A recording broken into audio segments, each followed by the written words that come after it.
시청자 여러분, 안녕하십니까? 올여름 장마는 그 어느 때보다 힘들었습니다. 예년과 달리 8월까지 장마가 이어졌고 기간도 50일을 훌쩍 넘어 가장 길었습니다. 종종 폭우가 쏟아지면서 강수량도 역대급을 기록했습니다. 8월 말부터는 약 열흘 동안 3개의 태풍이 한반도에 잇따라 영향을 미쳐 많은 피해를 입혔습니다. 이번 주 이슈 인사이드에서는 기록적인 장마와 태풍이 발생한 원인을 짚어보고 기후변화에 따른 대책에 대해 토론해봅니다. 또 가을이 다가오면서 코로나19와 독감 동시 유행에 대한 우려가 커지고 있습니다. 독감 예방 접종의 중요성과 유의사항을 알아보고 한 주간 의미 있었던 뉴스도 살펴봅니다.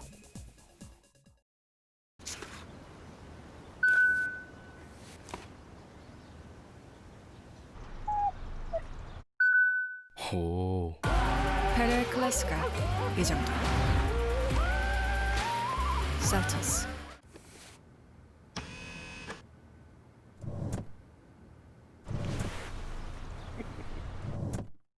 오.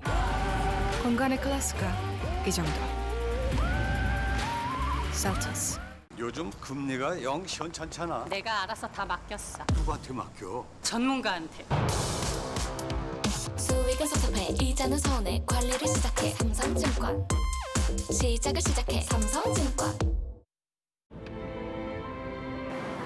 목표를 향한 호흡. 한계를 넘어선 호흡으로 정점에 서다. Top of the game. The new Volvo S90.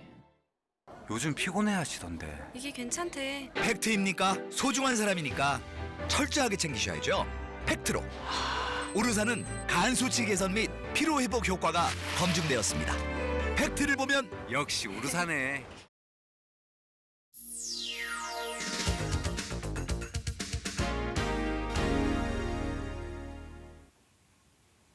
한 주간 중요 이슈를 짚어보는 시간 뉴스 큐레이션입니다. 오늘도 보도국 김은혜 기자 나와 있습니다. 어서 오십시오. 안녕하세요. 김 기자, 지난 한 주 이슈 정리해 주시죠. 네, 이 디지털 교도소의 개인정보가 공개되고 피해를 호소하는 사례가 잇따르면서 이 디지털 교도소를 둘러싼 논란이 다시 일고 있습니다. 디지털 교도소는 형사처벌 여부와 무관하게 범죄 등의 혐의가 있는 사람들의 신상을 공개하고 있는 사이트입니다. 네. 최근까지도 100건 넘는 범죄와 관련해서 이 사람들의 신상 정보가 올라와 있었습니다. 아동 성착취물 사이트 웰컴 투 비디오 운영자 손정우, 그리고 고 최숙현 선수 폭행 가해자로 지목된 경주시청 감독 등입니다. 네, 그런데 이 디지털 교도소가 이번에 대학생이 여기에 올라와 있는 것과 관련해서 자살을 하면서 그동안도 사실은 조금 논란이 있긴 했지만 이번에 본격적으로 문제 제기가 다시 됐죠? 예, 그렇습니다.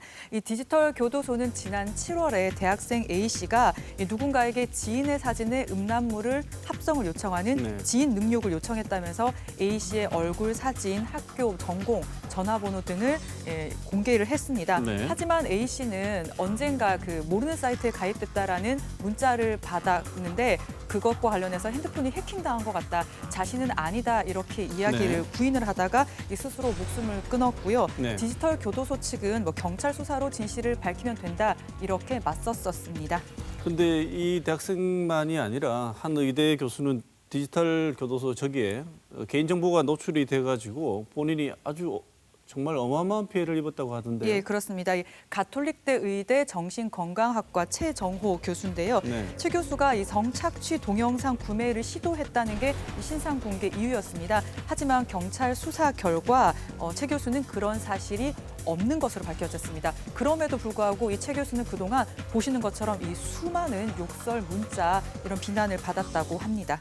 손정우 사건이 사람들의 분노를 샀는데도 예, 불구하고 그렇습니다. 처벌이 너무 솜방망이니까 그것 때문에 시작이 된 건데 그래서 그때도 사실 약간 논란이 있었지만 이번에 본격적으로 논란이 된 것 같아요. 예, 그렇습니다. 이 말씀하시는 것처럼 그간에 디지털 교도소 필요성에 공감하는 여론 적지 않았습니다. 왜냐하면 이 소극적인 범죄자 신상 공개와 이 솜방망이 처벌 등 사법부가 제 역할을 하지 못했다라는 이유인데요. 하지만 반면에 무고한 인물의 정보를 게시하는 등 부작용도 만만치 않다 이런 반론도 많았습니다. 법조계 의견도 분분한데요. 이 적시한 내용이 사실이거나 거짓이어도 이 외견상 정보통신망법상 명예훼손에 해당한다 이런 의견이 있는 가운데 하지만 이게 공공의 이익을 위해서 한 일이라면 법원에서 위법하지 않다 이렇게 판단할 수도 있다 이런 전문가들의 의견도 있었습니다. 이 반면에 사실관계도 명확하지 않을 뿐더러 이 사실이라고 하더라도 사실 적시에 따른 명예훼손 가능성이 크다 이런 전문가들의 분석도 있었고요. 그렇기 때문에 이 디지털 교도소가 등장하게 된 배경이 있지만 이 사적 제재, 사적 복수의 위험성을 경고하는 목소리가 높았습니다. 이 디지털 교도소는 지난 8일 오전부터 이 사이트가 폐쇄된 상태입니다. 명예훼손 등 그 일련의 범죄 혐의에 대해서는 경찰 수사 등으로 판가름이 나겠지만요. 이런 사이트가 왜 생겨났는지 한번 되돌아볼 필요가 있을 것 같고요. 이 국민 법감정과 실제 법 규정의 큰 괴리는 좀 좁혀질 수 있어야 하겠습니다. 네, 김은혜 기자 지적한 대로 공적 장치가 제대로 작동했다면 이런 일들이 없었을 것이라는 생각이 듭니다. 다음 소식 전해주시죠. 네, 이 코로나19가 명절 풍속도 바꿔놓을 것 같습니다. 이 비대면이 흐름인 가운데 세대 갈등의 단서를 제공하고 있기도 합니다. 추석 연휴가 보름여 앞으로 다가오면서 이 고향과 친척집 방문을 어떻게 할 것인지 정한 댁들도 있으실 거고 그렇지 못한 댁들도 있으실 것 같습니다. 이 코로나19 확산 속에 다가오는 명절 연휴가 어느 때보다 무겁게 느껴집니다. 지난 5월의 황금 연휴 그리고 8월 광복절 연휴를 지나면서 이 숙지는가 했던 코로나19 확진이 다시 폭증하는 그런 현상을 저희가 목격했기 때문인데요. 지난 6일에 중앙재난안전대책본부는 무증상 그리고 잠복 감염을 추석 때까지 완전히 통제하기가 좀 어려울 것 같다면서 이번 연휴에는 가급적 집에 머물고 또 성묘나 봉안시설 방문도 좀 자제를 해달라 이렇게 권고를 했습니다. 지난 8일에는 추석 연휴 철도 승차권 예매가 있었는데요. 첫날 판매된 승차권이 지난해에 한 55% 수준에 불과했습니다. 방역 당국 권고에 따라서 이번에는 좀 이동을 자제하는 것으로 해석을 할 수도 있을 것 같고요. 또 다른 면으로 보면 어쨌든 거리 두기를 위해서 대중교통보다는 자가 이용이 더 많아지지 않을까 이런 해석도 있습니다. 네, 아예 교통 이동 제한을 해버리자 그게 확실한 방법이 아니겠냐 이렇게 제안하는 분들도 있다면서요? 예, 그렇습니다. 이 젊은 층을 중심으로 이번에는 가족 모임을 자제해야 한다 이런 의견이 있었고요. 그리고 기성세대를 중심으로는 그래도 명절인데 얼굴은 봐야지 이런 의견이 맞서고 있습니다. 그렇기 때문에 사실은 정부가 좀 총대를 매줘야 한다. 그래서 이동 제한을 해야 된다 이런 국민 청원도 올라왔었습니다. 그런 반면에 안 그래도 젊은 사람들 명절 싫어하는데 코로나19라는 확실한 이 핑계가 생긴 거 아니냐 이런 이야기도 나오고 있습니다. 네, 충분히 나올 법한 얘기인데요. 네. 그런데 그렇게 하는 제안들 속에서 코로나19가 세대 갈등을 재점화시킨다. 훨씬 더 세게 드러낸다는 이런 지적도 있는 것 같습니다. 예, 지금도 좀 드러나고 있는 것 같은데요. 한 언론사는 최근 마스크 미착용 그리고 지하철 승객 폭행, 광화문 집회 등의 중심에 기성세대가 있어서 이를 조롱하고 비난하고 있습니다. 그래서 이 젊은 세대와 기성세대의 갈등이 좀 심화되고 있다 이렇게 지적을 했습니다.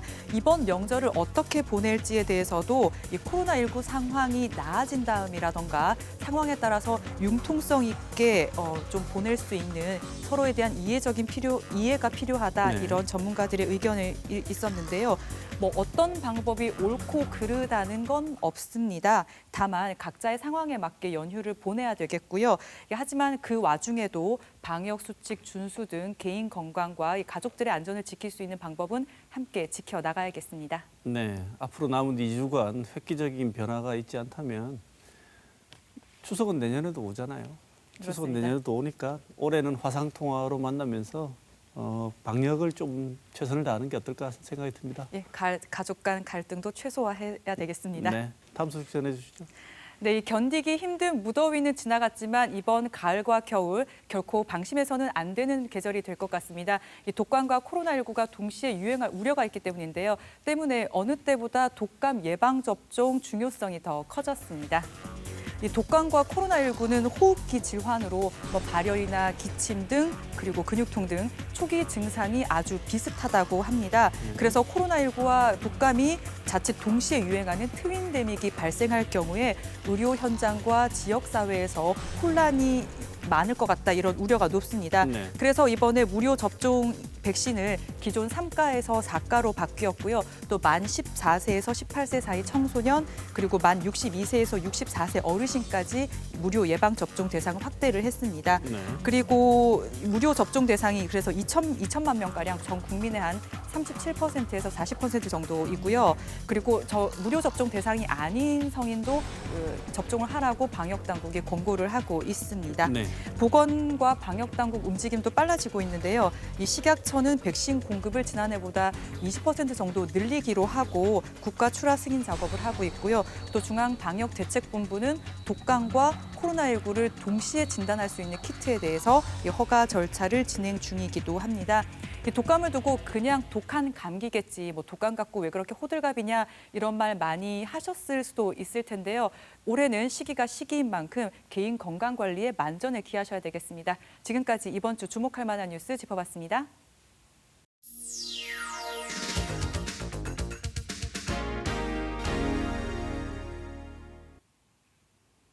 앞서 언급된 독감 무료 접종 확대와 관련해서 이면수 소아청소년과 전문의 모시고 좀 더 이야기를 나눠보도록 하겠습니다. 선생님 어서 오십시오. 네, 안녕하세요. 네. 앞서 김은혜 기자의 이야기에서도 봤지만 코로나19와 지금 독감이 동시 유행할 가능성이 굉장히 커지고 있습니다. 의료 현장에서 볼 때 올 다가오는 가을과 올 겨울에 이 독감과 코로나가 한꺼번에 지금 발생하고 있는 이런 상황에 어떻게 대비해야 된다고 보고 계십니까? 예, 저 일단 가을이 굉장히 무서운데요. 가을이 되면 저희들이 원래 이제 한절기를 맞이해서 감염성 질환, 특히 독감이 유행하게 되어 있고 독감이 11월부터 돌게 되어 있습니다. 네. 근데 올해는 이제 2월부터 코로나가 시작되었었고요. 그다음에 그러다 보니까 우리가 개인 위생, 마스크 쓰기라든지 손소독 철저하기를 많이 잘 지켜왔는데 지금 환자분들이 어떠시냐면은 보통 그 국민들이 너무 지쳤다. 네. 내가 아직도 마스크를 해야 되나. 그래서 지금 좀 지쳐 있는 상황이거든요. 근데 이 개인 위생이 얼마나 중요하냐면 저희들 소아과 환자의 대부분이 감염성 질환입니다. 네. 그런데 이렇게 마스크를 많이 쓰고 하다 보니까 저희들 환자의 50에서 70%가 줄었습니다. 네. 개인적으로는 굉장히 슬픈 일이지만 이 감염성 질환이라는 것이 개인 위생을 얼마나 철저히 하는가에 달려져 있는 단적인 예라고 보겠죠. 그래서 지금 다시 한 번 더 마스크 쓰기라든지 손소독 등 이제 개인 위생에 대해서 조금 더 끈을 조여 주십사. 그게 가장 중요하다고 보고 있고요. 그다음에 이제 우리가 두 가지가 동시에 도는 트윈 대목을 지금 염려하고 있습니다. 그래서 기존에 나와 있는 독감 백신을 많이 맞아주시는 것이 가장 현명한 방법이 아닐까 그렇게 생각합니다. 네, 지금 우리가 무료 접종 대상이 이번 올해 특히 많이 확대가 된 것이죠? 네, 그렇습니다. 고3까지 확대가 됐었죠. 네. 이전에는 예, 초등학생까지였고요. 그다음에 네. 어르신 독감도 만 65세 이상이었는데 네. 올해는 만 62세로 낮아졌습니다. 네. 그러면 실제로 접종 대상을 확대하게 되면 네.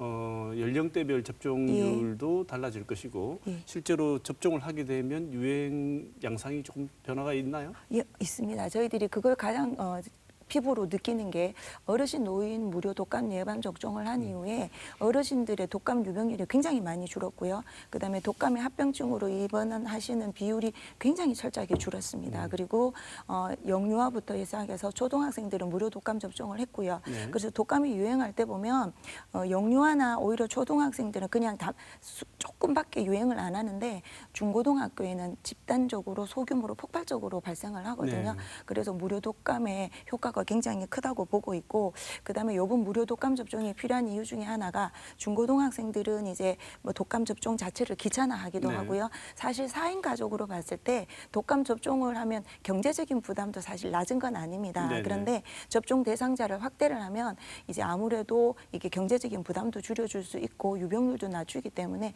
굉장히 저는 잘한 선택이었다고 생각하고 있습니다. 네. 지금 이렇게 하는 이유가 일종의 집단 면역 효과를 노리고 하는 것도 그렇죠. 그리고 이제 뭐 말하자면 제가 봐서는 이제 어른들 건강한 성인도 걸릴 수가 있습니다. 그런데 이 밀집된 공간에서 생활하는 즉 영유아는 굉장히 위험하기도 하지만 초등학교, 중학교, 고등학교 이런 애들은 밀집된 공간에서 생활을 하지 않습니까? 그리고 저희들 애들 노는 거 보면 막 춤추겨가면서 놀고 그러거든요. 그래서 물론 이제 다 맞아 두시면 좋지만 최소한 방어 기전으로 건강한 성인도 맞으시는 게 맞지만 집단 생활을 하는 특히 학생들한테는 무조건 맞히는 게 맞고 그다음에 합병증이 굉장히 심한 노인분들은 무조건 맞아야 된다고 생각합니다. 네, 주사 맞아도 뭐 걸리는 건 똑같다더라. 그래서 잘 안 맞으시는 분들도 계신데 실제로 그렇습니까?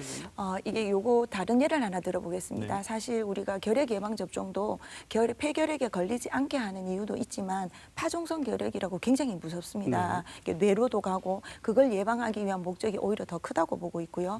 독감 바이러스 백신을 맞게 되면은 물론 이제 안 걸리게 하는 효과도 있지만 말하자면 독감 바이러스 백신을 집어넣으면 기억 항체를 만드는 거죠. 네. 그럼 우리 면역계로 하여금 선행 학습을 시켜 놓거든요. 그럼 나중에 독감 바이러스가 들어오면 그 선행 학습된 항체가 먼저 선제 공격을 하게 되어 있습니다. 우리가 자연적으로 면역을 기다리면 5일 정도 기다려야 되는데 선제 공격을 하게 되면 바이러스의 증식을 막고 그러면 바이러스가 심하게 일으키는 유병률을 줄여주고 그다음에 합병증을 줄이게 되겠죠. 네. 결국은 코로나도 합병증이 무섭지 않습니까? 네. 그래서 합병증을 줄여주는 데 굉장히 중요하다고 생각을 하고 있습니다. 네. 흔히 독감 백신 맞으면 네. 다른 백신들은 한 번 맞으면 굉장히 기간이 오래 가거나 어떤 경우에는 네. 평생 가기도 하는데 네.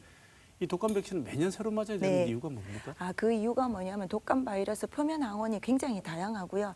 얘네들이 사실은 생존 전략입니다. 네. 살아남기 위해서 계속 모양을 조금씩 바꾸거든요. 네.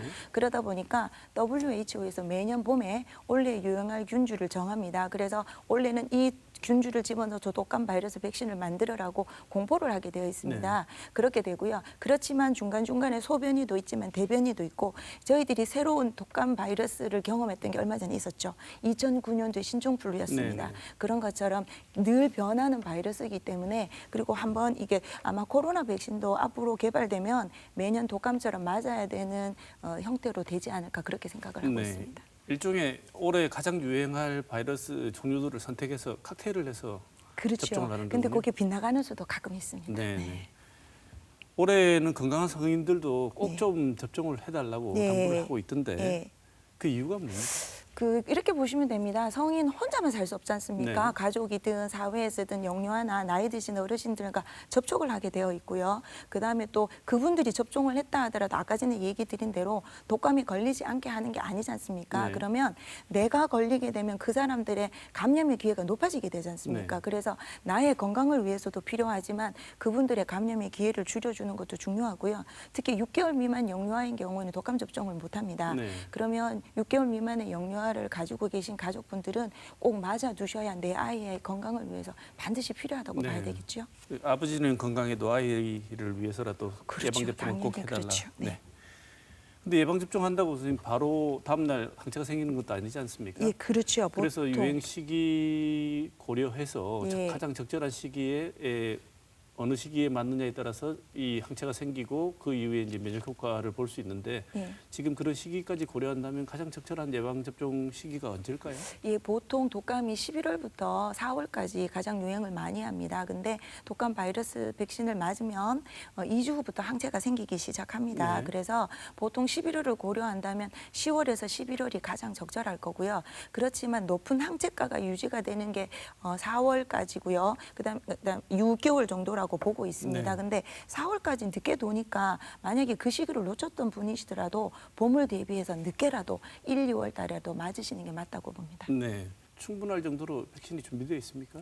사실 그게 제일 안타깝습니다. 사실 저희들도 이렇게 사실은 독감 바이러스 아까 전에 얘기 드려도 봄에 만들고 제약회사에서도 봄에 그 해의 생산량을 결정을 하는데 이렇게 될지 몰랐거든요. 네. 그리고 사실 이제 아까 전에 얘기 드리도록 건강한 성인들은 이제 자기 건강에 대한 과신 때문에 잘 안 맞으셨기 때문에 이렇게 되리라고 아무도 예상을 못했었고 네. 독감을 갑자기 만들 수 있는 게 아니지 않습니까? 그래서 원래 사실 모자라는 부분이 있습니다. 그렇지만 우리가 될 수 있는 대로 아까 전에 얘기 드린 무료 접종 대상자들은 충분히 맞으시고 그 외의 가족분들도 내가 될 수 있으면 네. 맞으시도록 노력을 하시고 그다음에 또 사실 독감 접종 혹시 못하신 분도 너무 두려워하실 게 없는 게 독감은 치료제가 지금 잘 나와 있습니다. 네네. 페라미블루라든지 먹는 약들이 잘 나와 있기 때문에 내 건강을 지키고 하시면 너무 걱정은 안 하시되 그렇지만 다른 분들의 건강도 생각하셔서 맞을 수 있으면 맞아주시라 그렇게 얘기를 드리고 싶습니다. 네, 외국 사례나 이런 보고에 따르면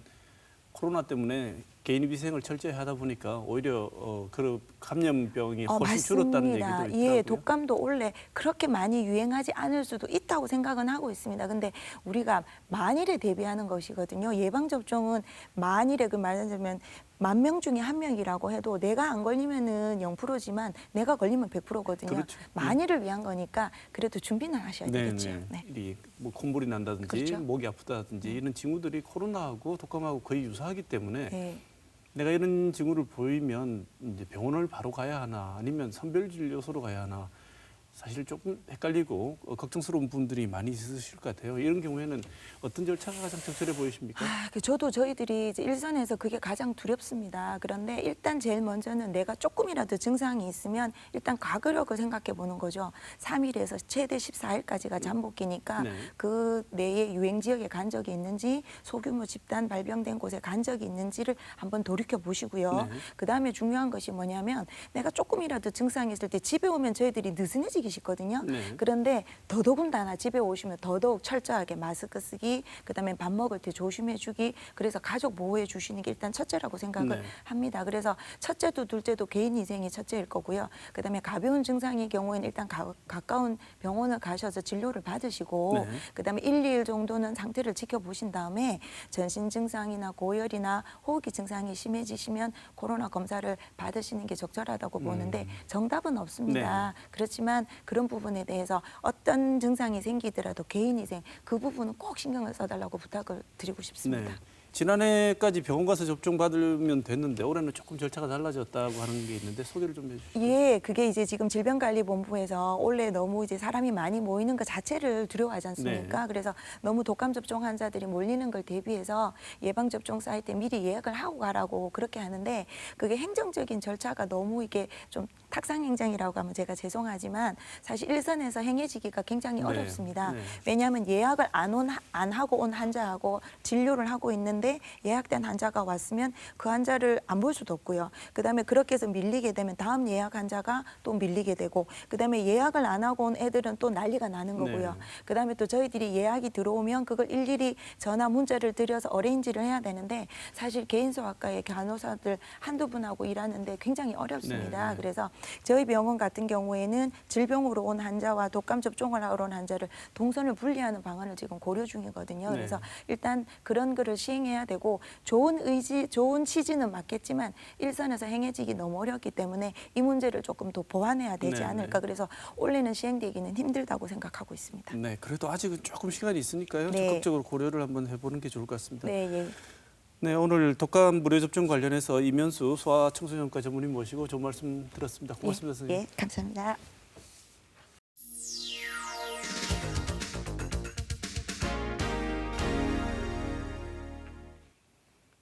올여름 유난히 긴 장마가 이어진 뒤 약 열흘 사이에 세 개의 태풍이 우리나라를 휩쓸고 지나갔습니다. 코로나19 재확산에 장마와 태풍까지 이어지면서 어려움을 겪는 분들이 적지 않습니다. 오늘 이슈 인사이드 시간에는 올해 역대급 장마와 태풍이 발생한 원인과 기후변화의 심각성을 살펴보겠습니다. 먼저 오늘 나와주신 패널 두 분 소개하겠습니다. 김혜동 계명대 지구환경학과 교수 나오셨습니다. 네, 안녕하십니까. 네. 김병춘 대구지방기상청 예보과장 나오셨습니다. 어서 오십시오. 반갑습니다. 네. 두 분 다 날씨가 하도 변화무쌍해서 올해 올여름 아마 다 바쁘셨을 것 같습니다. 올해는 뉴스 보도를 보면 인터뷰하시는 분들이 한결같이 하시는 말씀이 있으세요. 내가 60평생, 70평생 또는 뭐 30년 이상 뭐 이렇게 뭐 직종이라든지 삶을 반추해봤을 때 올해 같은 때가 없었다는 얘기를 항상 빼놓지 않고 등장하는 것 같습니다. 두 분도 뭐 그러시겠지만 올해 장마 태풍이 정말 기록적이었습니다. 올해 기후에서 특히 눈에 띄는 현상이 뭔지 정리를 먼저 하고 한번 시작을 해볼까요, 김 교수님? 예, 금년 여름 기후를 특징 짓는 말을 키워드를 좀 찾아보자면 네. 역대 최장 장마 가장 길었다는 네. 얘기고, 그 다음에 집중호우, 폭우 현상이 심각했다는 것, 그 다음에 6월은 고온, 역대 가장 높은 그런 네. 고온이 있었고, 7월은 저온. 그래서 6월 월 평균 기온이 7월보다 오히려 더 높은 네. 이런 현상이 있었고요. 그 다음에 태풍이 연속해서 우리나라 상륙한, 이것이 가장 특징적이라고 생각합니다. 네. 올해 공식적인 장마 일수가 신기록을 세웠죠?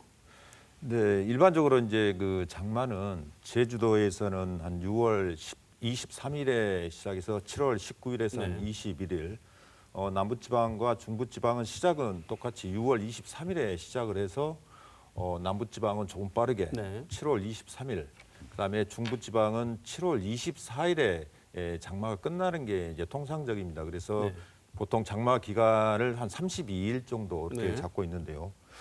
올해 같은 경우는 중부지방에서 6월 24일에 장마가 시작해서 8월 16일까지 장마 기간이 무려 54일이나 이렇게 됐습니다. 그래서 저희들이 그 1973년 이후 장마 통계를 해서 보면은 2013년에 49일이 최고였는데 올해 그 기록을 이제 바꿔진 거 되죠. 그래서 54일이 최장 기록으로 남았습니다. 네. 뭐 어떻게 보면 정말 장마 기간이 길었던 것 같습니다. 끝난다고 했는데 또 계속 내려와서 또 시작하고 그랬던 것 같은데 올 가을 겨울 날씨 전망은 어떻게 하고 계십니까? 네, 저희들이 이제 조심스럽게 이제 예측을 하고 있는데요. 올 가을 같은 경우는 이게 기온과 강수량은 평년과 비슷한 수준이 될 것 같고요. 특히 이제 9월 같은 경우는 기온이 약간 그 무더운 날씨가 앞으로도 더 있을 것 같고요. 10월과 11월은 일교차가 커서 기온 변동폭이 크겠습니다.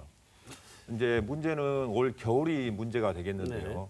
지금 현재 그 라니냐 엘니뇨 감시 구역에서 해수 평균 온도가 그 한 0.5도 이하가 한 4개월 이상 계속 지속이 되고 있어요. 그래서 올 겨울에는 라니냐 형태로 갈 확률이 좀 높습니다. 그래서 어떻게 되죠? 저희들은 조심스럽게 이제 올 겨울은 그 평년과 비슷하다고 전망을 했지만 약간 낮을 가능성이 있고요. 강수량도 약간 좀 적을 것으로 그렇게 전망을 하고 있습니다. 장마가 자꾸 길어지니까 비가 정말 지겹다는 분들이 많이 계셨는데 비가 많이 온 것도 문제지만 이게 비가 한 번 오면 장마 기간 그 짧은 기간 안에 또 최근에는 또 하루에 1년치 강우량이 한꺼번에 쏟아진 경우도 이렇게 생기고 했던 것 같습니다. 장마가 이렇게 길어진 이유가 전체적인 큰 틀에서 보면 왜 그렇습니까? 장마라고 하는 것이 우리나라 여름철을 지배하는 기단이 북태평양 기단, 즉 북태평양 고기압 하는 겁니다. 그래 북태평양 고기압이 여름이 되면 우리나라 쪽으로 이렇게 남쪽에 있다 북쪽으로 쭉쭉 올라오거든요. 그 맨 북쪽의 경계 지점이 이제 장마전선이 위치를 하는데 이게 빨리 올라오고 빨리 끝나려고 하면은 북태평양 고기압이 빨리 성장해서 빨리 소멸되면 되는 겁니다. 근데 이게 북태평양 고기압의 성장이 좀 많이 느렸습니다. 그게 보면은 우리 김병준 과장님 SNS를 통해 가지고 많이 소개를 하던데 인도양의 동인도양이죠. 그게 수온이 높으면서 거기서 상승 기류가 발생해서 우리나라 그 북태평양 고기압에서 대류가 발달하는데 그것을 억제하는 쪽으로 많이 작용을 했습니다. 그래서 북태평양 고기압 성장이 느렸고요. 그런가 하면은 그 시베리아 열파 얘기를 많이 하는데 시베리아 쪽에서 찬 공기가 북쪽으로 밀리면서 그 공기가 베링에서부터 우리나라 일본 쪽으로 상공을 덮어버렸던 겁니다. 그러니까 북태평양 고기압이 북쪽으로 가려고 하면 북쪽 공기 세력이 약해야 되는데 올해는 북쪽 공기 세력이 너무 강했습니다. 그래서 올해 여름 전망에도 보면 기상청에서 나온 보도문에 보면은 그 얘기가 있습니다. 그래서 장마가 늦게 시작하고 좀 늦게 끝날 것이다라고 했는데 그게 8월까지 가고 8월까지 그렇게 강하게 버티리라고는 예상을 못했던 것 같습니다. 그래서 그거 하나가 틀리다 보니까 원래 기상청이 뭐 역대급 오본을 했다 뭐 이런 얘기가 오는 것 같고요. 그다음에 이제 그럼 왜 원래 그렇게 폭우가 많이 왔느냐 하는 것도 딱 이 얘기입니다. 남쪽에 있는 북태평양 고기압 세력과 북쪽의 차가운 공기 세력이 강하게 이제 부딪히는 거죠. 두 공기 세력이 다 강하니까 그 경계 지점에 되니까 두 세력이 다 강하니까 그 중간에 전선에서 피 터지는 싸움이 날 수밖에 없겠죠. 그게 이제 그 장마 전선이 활성화된다는 얘기고요.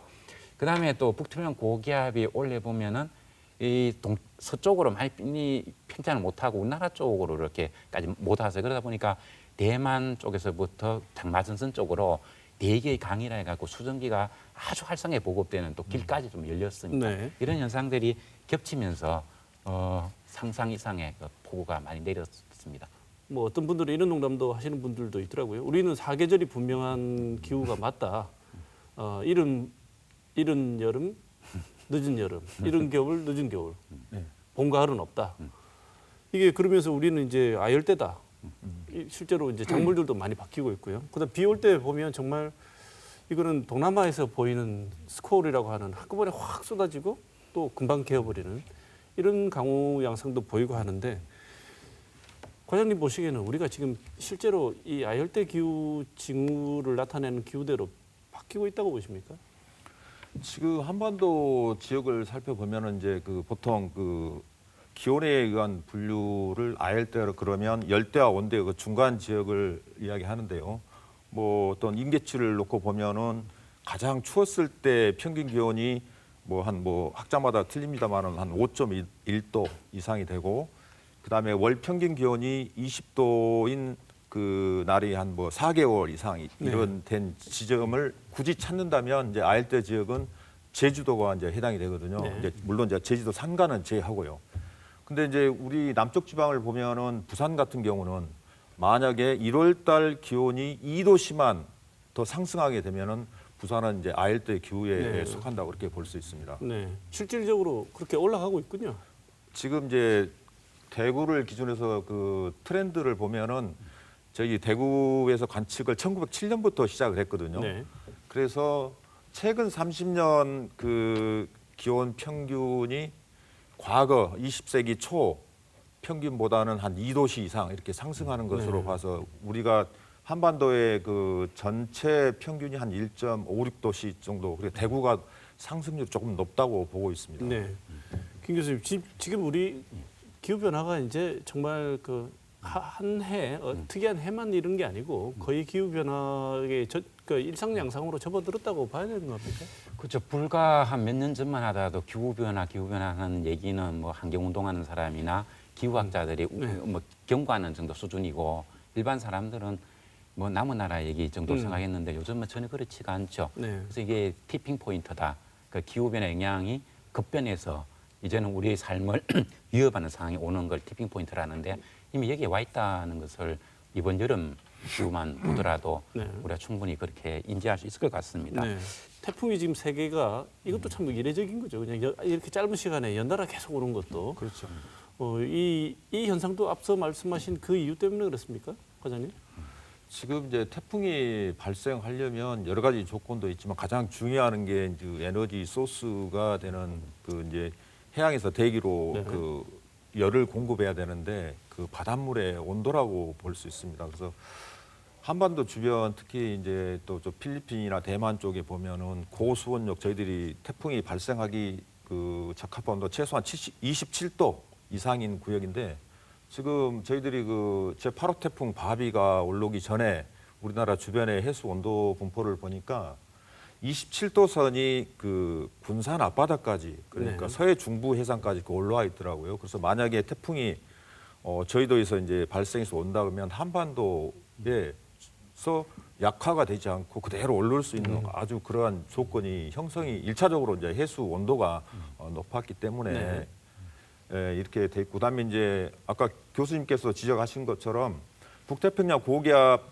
그 가장자리가 한반도 주변으로 자리를 잡고 있기 때문에 일반적으로 태풍은 이제 그 가장자리를 따라서 우리나라는 중위도에 있기 때문에 편서풍 지대에서 이제 이렇게 전향해서 가는데 그 장벽처럼 우리나라 주변에 북태평양 고기압이 가로막고 있기 때문에 전향하는 것보다는 더 북쪽으로 해서 올라오는 바람에 이제 8호 태풍부터 15 태풍까지가 연달아 이제 우리나라에 영향을 이렇게 준 것입니다. 이른바 얘기하는 태풍길이 열렸다고 막 그러지 않았습니까?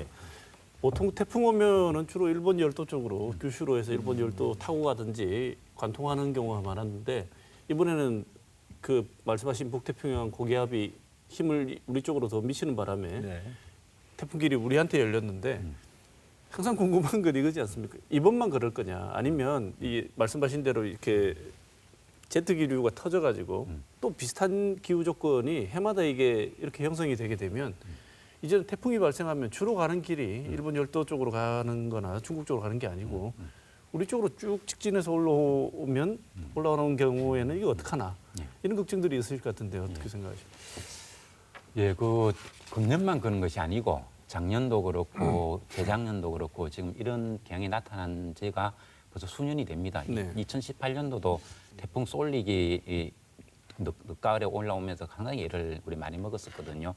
그래서 이게 왜 그럴까 생각해 보면 기후 변화로 인해서 아까 사회자님께서 우리나라 사계들 중에 이른 여름, 늦은 여름 말씀하셨듯이 네. 그 여름이 길어진다는 얘기인데 그 말은 결국 북태평양 고기압이 가을이 되어도 사라지지 않고 즉 남쪽으로 내려가지 않고 우리나라를 지배한다 그런 얘기가 되는 네네. 겁니다. 대신에 이제 북태평양 고기압이 보면 강할 때는 중국 대륙까지 이렇게 서쪽으로 이렇게 많이 확장이 돼요. 근데 이제 8월 이렇게 접어들기 시작하면 얘가 남쪽으로는 안 내려가는데 동쪽으로는 이렇게 수축이 됩니다. 그렇게 되면은 아까 과장님 말씀하신 대로 그대로 이제 한반도가 태풍이 올라오는 직격탄이 되는 거고요. 그다음에 또 하나는 이 과거에는 불과 한 2, 3년 전만 하더라도 기상청에서는 가을 장마라는 용어 자체 쓰는 것을 아주 불온실하면 이상한데 네. 사용하지 않았습니다. 왜냐하면 이게 가을 장마는 일본에서 생기는 것이 이제 우리나라에서 생기는 건 거의 잘 볼 수가 없었거든요. 왜냐하면 북쪽 찬 공기가 만들어져 가지고 밑에 내려와서 북태평양 고기압하고 만나야 되는데 그러려고 하면은 과거에는 이미 그 말복이 지나면 선선했지 않았습니까? 네. 그 말은 북태평양 고기압이 일본으로 내려갔다는 얘기예요. 그렇죠. 그러고 나서 찬 공기가 이렇게 내려왔고 그 가장자리 경계 사이로 태풍이 지나가다 보니까 그 중학교 책에도 나옵니다. 그 6월 태풍은 중국, 7월 태풍은 한반도, 8월 태풍은 일본 하는 게 이제 공식이었는데 이제는 8월, 9월이 되어도 지금도 북태평양 고기압이 우리나라 동해 쪽으로 아직 영향 미치고 있거든요. 네. 그래서 이게 스스로 안 내려가고 세력이 강하니까 북쪽에 찬 공기가 만들어져 갖고 얘를 이 북태평양 고기압을 강제로 밀어내야 됩니다. 그런데 그 사이에 장마전진이 생기는 거죠. 이 굳어졌다는 얘기네요. 그렇죠. 이 패턴이 굳어졌고 그래서 2018년부터 사실 올해는 이제 또 바뀌었는데 그 장마철보다는 장마철 끝나고 나서 8월, 어제 9월에 그 2018년도는 과장님 10월에 강우량이 굉장히 많았죠. 10월까지도. 9월에서 10월 초까지 2019년 18년 쏠리 갔을 때. 예, 쏠리 갔을 때 그렇죠. 그다음에 그때 그 예. 태풍에 의해서 또 가을에 이렇게 예, 그 예. 2019년에도 마찬가지로 9월 말 또 10월 초에 예, 그렇습니다. 이렇게, 예, 그리고 이렇게 패턴이 바뀐 겁니다. 네. 예, 예. 과장님도 이미 이런 패턴이 일상화되었다는 데 동의하십니까? 그렇습니다. 지금 이제 우리 지역만 보더라도 그 2018년부터 그다음 작년에 또 그랬고 올해도 마찬가지로 연 지금 3년째 네. 특히 이제 경북 동해안 지역을 해서 그 태풍에 의한 강한 바람이랄지 집중 호우로 인해서 이러한 현상들은 이제 일상화되어 있다고 보는데요. 그 앞에서 이제 언급했던 것처럼 올해만 이렇게 북극 지역에 고온이 나타난 건 아니거든요. 그래서 이제 첫째적으로 보면은 이제 아까 이야기했던 북극 지역의 이제 고온 현상으로 제트 기류가 이렇게 약화되고 그러다 보니까 이 한계의 어떤 고울을 형성해서 그게 정체되고 그다음에 똑같은 이야기지만은 인도양 쪽에 어떤 그 인도 쌍극자 효과에 의해서 이 서태평양 쪽에 있는 고기압을 또 강화를 시키고 그렇다 보면 이번과 같은 올해와 같은 이러한 그 한반도 주변의 기압 배치가 앞으로는 어떻게 생각하면 그 일상화될 가능성이 좀 높다고 네. 봅니다. 지금 그 와중에 가을 태풍 두 개, 노을 돌핀이라고 이름 네, 붙은 두 개가 지금 우리 쪽으로 올지 관심이 집중되고 있는데 지금 기상청에서는 이 두 태풍에 대해서는 어떻게 예상하고 계십니까?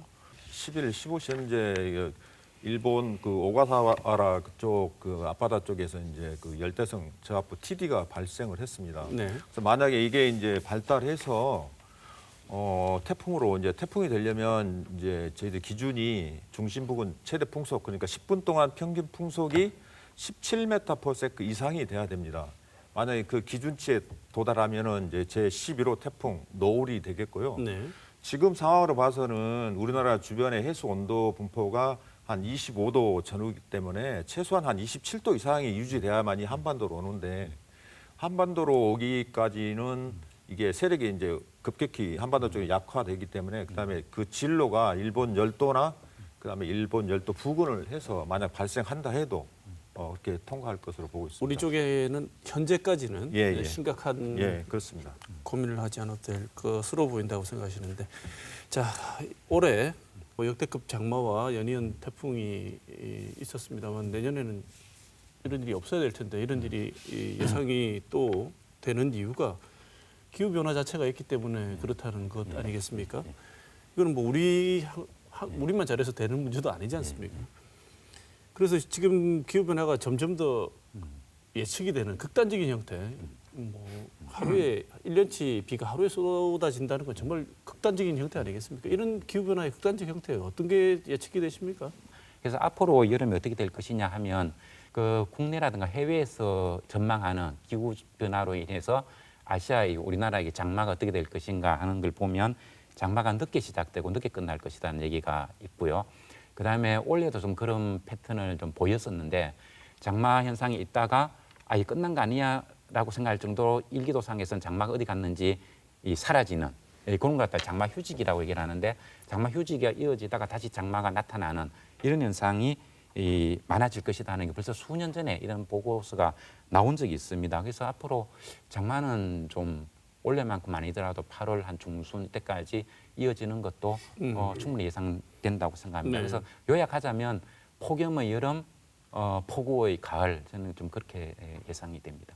극단적인 어떤 기온 변화의 형태가 우리만의 얘기는 아니지 않습니까? 최근에 그 미국의 덴버 같은 경우에 보면 어제까지는 여름이었고 다음 날 눈 오는 이런 일이 벌어졌는데 우리에게도 이런 일이 뭐 남의 일이 아니고 벌어질 가능성이 충분히 있는데 이런 이렇게까지 극단적이지는 않다 하더라도 대구 지역에서 지금 기후 변화로 인해서 어떤 현상들이 벌어지고 있습니까? 우리 지역은 대구에 2019년에 이제 왔었는데 네.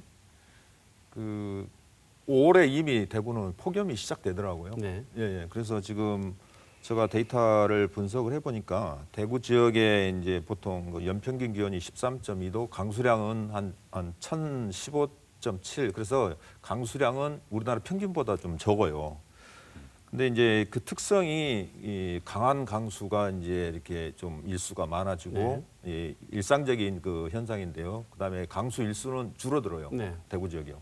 그리고 특히 이제 그 폭염이랄지 열대야 고온 일수가 증가하고 그다음에 저온 일수는 상대적으로 또 감소를 하더라고요. 네. 그 우리나라 전반적인 트렌드를 따라가고 있는데요.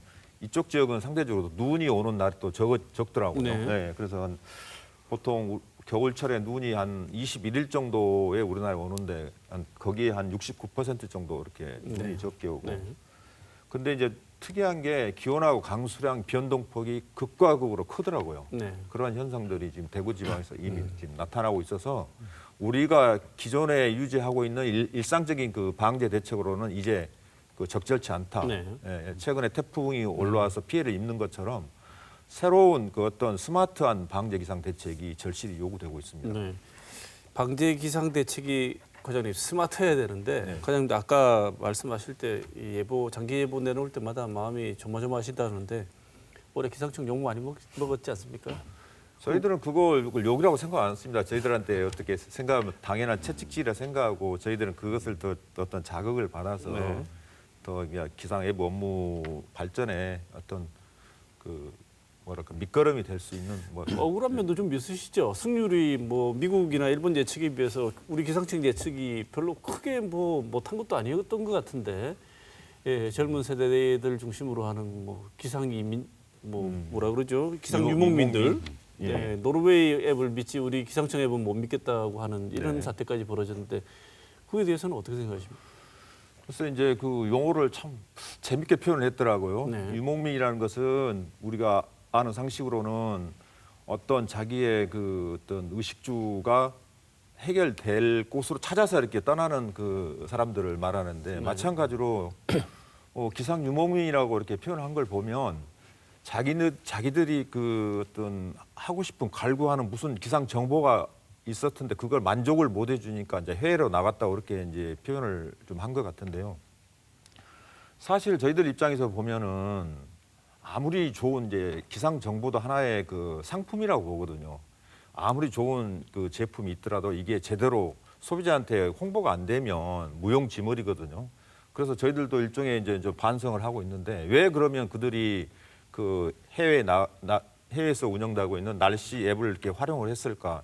두 가지 원인을 저는 그 보고 있습니다. 첫째는 그 어떤 정보에 대한 그 접근성입니다. 기상청에서 이제 그 대대적으로 지금 홍보하고 있는 그 날씨 앱이 날씨 알림이라는 앱이 있습니다. 네, 네. 그걸 통해서 이제 국민들이 이제 이용을 하고 있는데요. 거기에 대한 적극적인 홍보가 안 돼서 이제 그다음에 그 홍보가 됐더라도 그게 접근하는 그 방법이 네. 정보 찾는데 그게 좀 낮았던 것 같고요. 두 번째는 그 정보에 대한 접근성, 그다음 두 번째는 가독성. 직관적으로 그 정보를 보고 내가 판단을 해야 되는데 그 정보가 뭐지? 어떻게 하라는 말이지? 그런 암시적인 그 정보가 네. 없기 때문에 그 윈디랄지 그 상당히 비주얼하게 정보를 잘 표현해주고 네. 있지 않습니까? 네. 그래서 그런 정보를 국민들이 찾아서 이렇게 이용하는 것 같습니다. 정확성 면에서라기보다는 그렇죠. 접근성 면에서 우리가 못했다. 그 지역의 그 정보는 날씨 정보는 정확도는 그 지역에 있는 기상청이 최고라고 봅니다. 저희들도 그 단기 예보 그러니까 한 일주일 이내에 그 예보 정확도를 보면은 선진국 수준에 거의 도달해 있습니다. 그래서 정확도는 저희들이 이렇게 우수하다고 이렇게 자부하고 있습니다. 네, 우리 장비도 뭐 어디 못지않은 슈퍼컴퓨터 보유하고 계시죠? 네. 기상청에서. 예, 그렇습니다. 김 교수님, 지금 기후 전문가들 얘기를 들어보면 지구 온난화가 현재 속도로 계속 간다. 바뀌지 않고 늦춰지지 않고 간다 그러면 2030년에서 2052년 사이에 전체적인 지구 온도 1.5도가 상승할 가능성이 있다. 아주 높다고 경고를 하고 있는데 익숙한 얘기시죠. 1.5도가 여기 해필이면 1.5도가 의미하는 바가 뭡니까? 1.5도라는 단어보다는요. 네.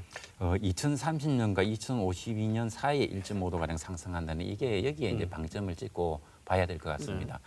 이게 어떤 의미가 있는가 하면 우리가 고무줄 같은 경우에 늘렸다가 적당하게 늘렸다가 손을 놓으면 제자리로 돌아가죠. 그다음에 스프링도 눌렸다가 힘을 빼면 제 위치로 돌아옵니다. 그죠? 이런 것들은 이제 복원력이 있다고 얘기하는데 네. 우리 기후적으로는 이제 기후가 이제 안정성이 있다. 그러니까 우리가 지구 온실기체 배출이라든가 이런 노력을 우리가 대폭 줄이면 원 상태로 다시 옛날 기후로 돌아갈 수 있다는 이 가능성을 얘기하는 것이고요. 근데 이게 고무줄도 너무 많이 늘려놓으면 툭 끊어지면 제자리에 못 가고 스프링도 너무 오랫동안 강한 힘을 가해주면 제 위치는 못 돌아가듯이 이것도 지구 기후도 온도가 너무 많이 올라가면 그래서 온실기체가 많이 올라가면 그거를 제거시켜줄 수 있는 요인이 식물의 광합성이라든가 그 바다의 플랑크톤의 광합성 이런 것들이 있지 않습니까? 근데 이런 작용들이 사라지거든요. 지금도 보면 아마존에 있는 열대 우림이 금년부터 이산화탄소 재고원에서부터 배출원으로 바뀌었다는 뉴스가 나올 정도로 지구 환경이 복원력을 갖다 잃게 되는 겁니다. 지구 온난화가 너무 심각해지면. 그래서 이 2030, 2050년 안에 금세기 중반기 이내에 1.5도까지 올라가 버린다는 얘기는 금세기 말까지 가면은 한 4, 5도 이상 이게 상승한다는 얘기가 되고 그렇게 되면은 우리가 그 이후에는 온실기체를 줄이는 어떤 노력을 해도 지구 기온을 걷잡을 수 없게 간다. 그렇게 되면 지금 살고 있는 우리 인간을 포함한 지구 생태계는 저온기에만 살아남을 수 있는 생태계입니다.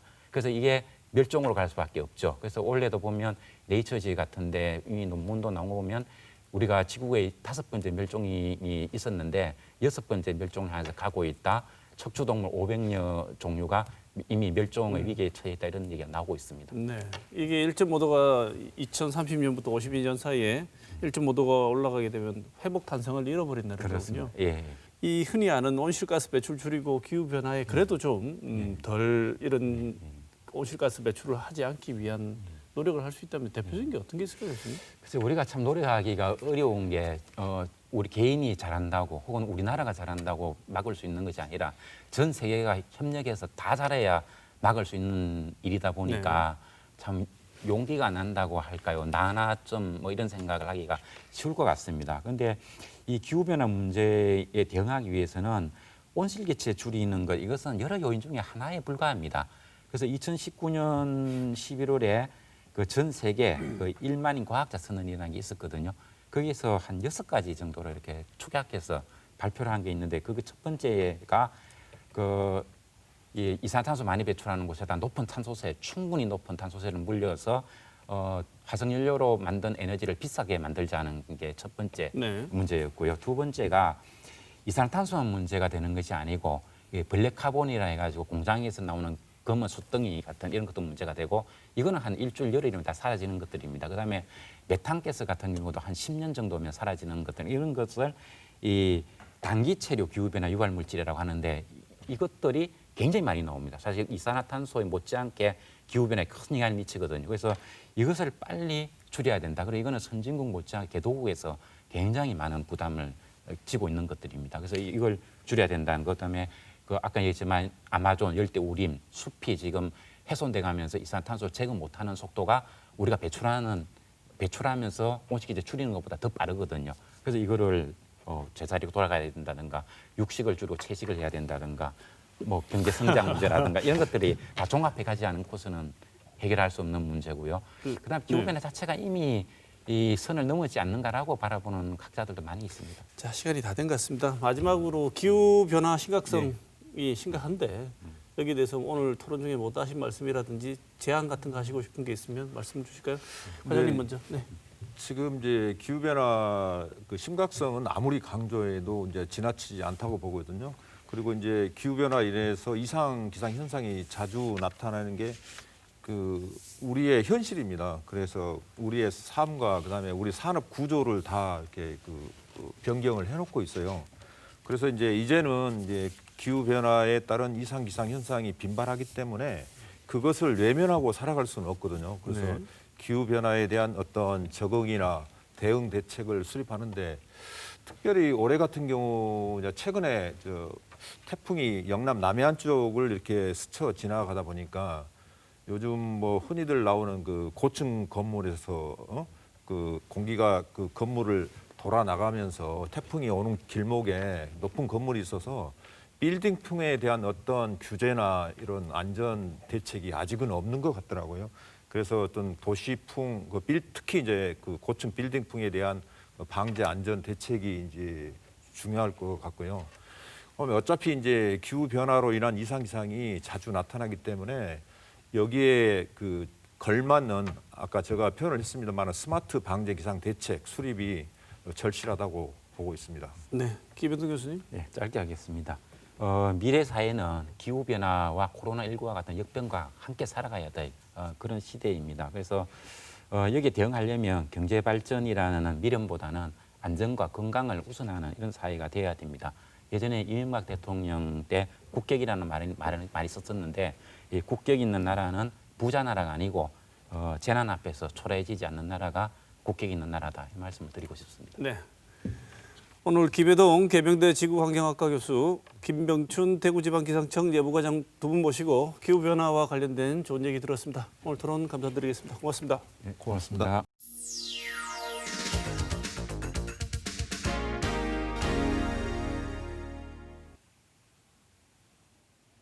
아무리 권력을 많이 가지고 있어도 아무리 돈이 많아도 아프면 그만이란 말을 자주 듣습니다.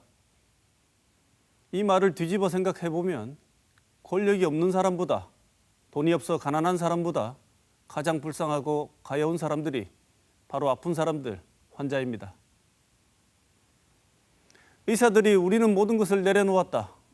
더 이상 물러설 곳이 없다고 외칠 때 지푸라기 하나라도 잡고 싶고 참으로 더 이상 물러설 곳이 없는 낭떠러지에서 중증 환자들이 그들을 기다리고 있었습니다. 환자가 의사들 이외에는 기댈 곳이 없다는 절박한 사실이 의사들의 무기가 될 수는 없습니다. 그 사실이 우리 사회에서 예외적인 집단으로 대접받아야 할 이유가 되어서도 안 됩니다. 직업에 대한 존경과 존중은 스스로 외쳐서 얻는 것이 아니라 타인의 인정에서 얻을 수 있습니다.